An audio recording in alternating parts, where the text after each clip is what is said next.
Alors la vie spirituelle, pour moi, c'est la vie humaine intégrale, ou la vie humaine dans sa totalité. Pour vous dire ça, je pense à une phrase de l'apôtre Saint Paul dans la lettre aux Éphésiens, où il dit que le Christ habite en vous, alors vous connaîtrez la hauteur, la longueur, la largeur, la profondeur. Comme s'il y avait 4 dimensions, et qu'on pourrait relier d'ailleurs à la relation à soi, aux autres, au monde, et puis cette 4e dimension qui est la relation à Dieu. Mais peut-être en précisant que ce n'est pas une relation que l'on fait soi-même, mais c'est une relation plutôt que l'on accueille. Dans ce sens-là, la vie spirituelle, je pense que c'est la réponse qu'on peut avoir à une initiative de Dieu. Et précisément, c'est Dieu qui vient vers nous à travers la personne de Jésus. Et la personne de Jésus, elle vient vers nous à travers la parole, à travers les sacrements, puis aussi dans la rencontre intime, personnelle, intérieure. Donc voilà, c'est comme ça que je définirais moi la vie spirituelle, comme la réponse qui suscite le plus notre liberté au fond. Dieu vient me demander si je veux adhérer de toute ma vie à lui, et je réponds librement. Donc la foi ici n'est pas une opinion, hein, c'est vraiment une adhésion, un engagement de toute la personne. Alors du coup, je crois que la vie spirituelle, ça nous ouvre vers l'intérieur, parce que de plus en plus, il faut répondre avec une liberté croissante, une vérité croissante, et puis ça nous ouvre aussi vers autrui, vers l'extérieur, parce que ce Dieu qui vient vers moi et qui me demande de répondre, c'est un Dieu qui veut me transformer en lui, c'est-à-dire de devenir moi-même don, amour pour les autres.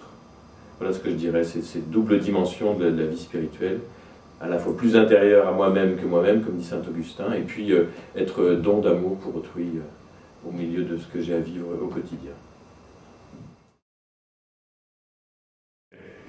Alors la première chose, c'est est-ce que la vie spirituelle, c'est une vie à part, ou est-ce que c'est une part de la vie? Ça paraît tout simple, tout bête, mais la question mérite d'être posée. C'est la première réaction que j'ai.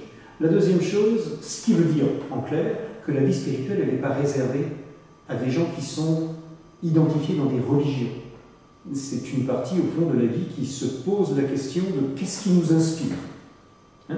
Quel est le souffle et quel est le sens du souffle qui nous inspire. Maintenant, moi, en tant que chrétien protestant, je dirais que la vie spirituelle, c'est toujours quelque chose qui est en lien entre la lettre de la Bible, et puis sa libre interprétation. Pas d'esprit sans lettre, mais pas de lettre sans esprit. Pas d'esprit sans lettre, parce que sinon c'est du délire, ou ça risque de l'être. Mais pas de lettre sans esprit, parce que la lettre tue, et c'est l'esprit qui vivifie, comme il est dit. C'est-à-dire, au fond, comment on va avoir un espace d'interprétation de la lettre. Ça, c'est le point qui me semble tout à fait important. Et puis, la troisième chose que je dirais rapidement, c'est que pour moi, la notion de Saint-Esprit, la notion de spiritualité, c'est d'abord la notion de liberté. Le verset auquel je pense quand vous me parlez de la vie spirituelle, c'est un verset de l'Évangile de Jean qui dit l'Esprit, c'est-à-dire au fond le souffle, le vent, c'est comme ça que ça se dit en grec et en hébreu. Le souffle et le vent, c'est souffle, et tu ne sais pas d'où il vient, ni tu ne sais pas d'où il va. Tu sais simplement que tu entends sa voix. Voilà. Et pour moi, c'est essentiel. C'est-à-dire qu'au fond, c'est l'appel premier. On n'est pas libre parce qu'on n'a aucune contrainte. On est libre parce qu'on a un champ de possible dans lequel on est appelé. Dans lequel on est appelé dans tous les sens du terme. On est nommé par son nom, et c'est un nom singulier, et en même temps, on est appelé à une vie que j'aimerais bien dire une vie véritable, pas seulement une vie d'objet, pas seulement une vie de choses, mais une vie d'être vivant, une vie d'homme vivant qui vibre, qui essaye d'avoir des relations avec les autres, voilà, qui essaye d'avoir des relations vraies avec lui-même, qui essaye de saisir le monde dans le souffle vital. La vie, vous entendez, pour moi, la vie spirituelle, c'est lié à la vie. C'est lié, mais la vie, elle peut être d'une violence extrême, elle peut être d'une dureté extrême. Qu'est-ce qui lui donne son sens? C'est ça la vie spirituelle. Qu'est-ce que la vie spirituelle? J'avoue que j'ai beaucoup de difficultés à répondre à cette question parce que je ne sais pas très bien c'est bizarre pour un prêtre, mais je ne sais pas très bien ce qu'est la vie spirituelle et la vie non spirituelle. C'est quelque chose qui n'est pas évident. À l'heure actuelle, je ne sais pas tout à fait à l'heure actuelle, depuis beaucoup de temps, dans le christianisme et ailleurs aussi, on découpe, on divise. Il y aurait d'un côté la vie spirituelle et la vie non spirituelle, et on ne sait pas très bien comment l'appeler. Est-ce que c'est la vie matérielle? Est-ce que c'est la vie purement physique? Est-ce que c'est la vie biologique? Et tout ça. Et puis d'un côté, il y aurait la vie spirituelle qui serait une espèce de contrepoids. Je crois que c'est une vision qui est à la fois totalement non chrétienne, hein, parce qu'elle est héritée du platonisme et de l'opposition entre l'âme et le corps, qui n'est absolument pas une vision chrétienne ancienne. Elle l'a été après, bien sûr, aussi bien en Orient qu'en Occident, mais j'aime mieux retourner à ce que les Juifs font, c'est-à-dire ils ont un concept qu'on appelle Bassar, qui est à la fois le concept d'âme et de corps. Je suis mon âme, je suis mon corps, je suis ma vie matérielle, je suis ma vie psychique, je suis ma vie spirituelle, si on peut appeler.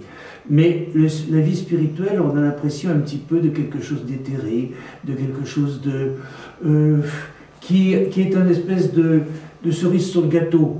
Alors que je pense que très sincèrement, vie spirituelle et vie en général, la vie en elle-même comporte du spirituel et est spirituel. Il n'y a pas de différence essentielle. Et je crois que nos contemporains, malheureusement, accordent trop d'importance à une espèce de spiritualisation de la vie. D'un autre côté, il y aurait la façon de manger, puis la façon de manger spirituelle. Et ça tient pas debout. Ça tient pas debout. Le spirituel, c'est ce qui est inspiré par l'esprit. Mais l'esprit, il est toujours incarné. Il n'y a pas d'esprit en soi, sauf dans des concepts théologiques, mais il n'y a pas d'esprit en soi. La vie spirituelle, elle ne s'oppose pas, mais elle est avec la vie matérielle. Alors, la vie spirituelle musulmane a été portée au plus haut par les soufis. Donc, quand on parle de spiritualité, on a envie de parler tout de suite des soufis musulmans. Et ces soufis, ce qui les caractérise, c'est leur amour de la vie simple, dénuée de tout confort, dénuée de tout ce qui matérialise. C'est une vie presque ascétique, monastique. Ensuite, ils cherchent à s'affranchir de l'interprétation textuelle du Coran. Ce qu'ils recherchent, eux, c'est l'esprit du Coran, c'est les valeurs, une quête de l'absolu, de la vérité, du sens profond du Coran et de son esprit. Averroès disait que le Coran est une incitation à la philosophie, la connaissance du monde.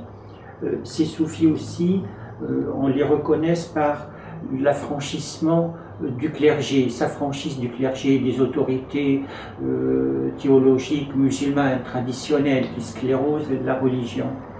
Ces soufis aussi sont universalistes. Pour eux, le monde, l'univers, c'est un tout. Il ne faut pas dissocier, il faut aimer toute la création de Dieu. Ils sont également humanistes et ils lisent souvent ce verset du Coran qui me paraît intéressant. Ceux qui croient, ceux qui pratiquent le judaïsme, ceux qui sont chrétiens ou sabéens, ceux qui croient en Dieu et au jour dernier, ceux qui font le bien, voilà ceux qui trouveront leur récompense auprès de leur Seigneur, ils ne seront pas affligés. Des noms importants qu'on peut citer quand on parle de soufisme, Al-Hallaj du 9e et 10e siècle et sa quête de l'absolu. Il disait, dans le vêtement que je porte, il n'y a que Dieu, je suis la vérité. Un autre nom important aussi à citer, celui d'El-Arabi, homme très attaché à Jésus, le troisième Rumi qui a créé la confrérie des riches tourneurs au 2e et 3e siècle. Comment pratiquent-ils la religion, ces soufis, ces spirituels, comme tous les autres musulmans, avec la prière, la lecture du Coran, le jeûne du Ramadan, mais aussi avec beaucoup de générosité. Ils pratiquent la zakat d'une façon abondante, et surtout leur amour et l'immense amour qu'ils ont pour Dieu et pour les créatures les caractérisent très fortement. Leur islam s'intègre très bien dans un pays laïque et sécularisé comme la France ou l'Europe. Geffroy disait, un grand connaisseur de spiritualité musulmane, dit: l'islam sera spirituel ou ne sera plus.